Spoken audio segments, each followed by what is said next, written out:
Hello guys, আসসালামু আলাইকুম। Saudi আরবের 100 বছর পুরনো বাড়ি। আমার পিছনে যে বাড়িটা দেখতে পাচ্ছেন, এটা হচ্ছে 100 বছরের উপরের একটা পুরনো বাড়ি। দেখেন, আগের যে বাড়িঘরগুলো ছিল, তারা আগেও যে একটা রাজকীয় ভাব নিয়েছিল, সেটা আসলে এই বাড়িগুলো দেখলেই বোঝা যায়। পুরনো মাটির বাড়ি দেখেন, দেয়ালগুলো কিন্তু মাটির প্রলেপ দেওয়া, হয়তো বা নতুন করে দিয়েছে, বাট এটা একটা 100 বছর পুরনো বাড়ি। এটাকে এখন মিউজিয়াম হিসেবে রাখা হয়েছে, দ্য হেরিটেজ হাউস নামে।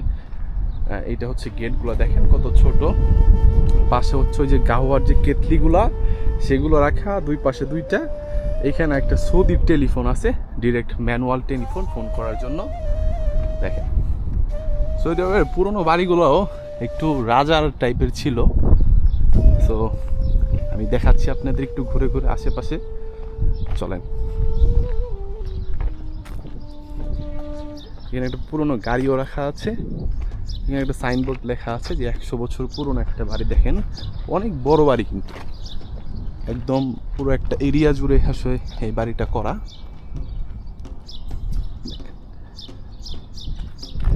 তারা যে জন্মসূত্র একটু রাজা টাইপের, এটা আসলে এইসব বাড়ি দেখলে বোঝা যায়। এইটা একটু প্রত্যন্ত গ্রামের মধ্যে।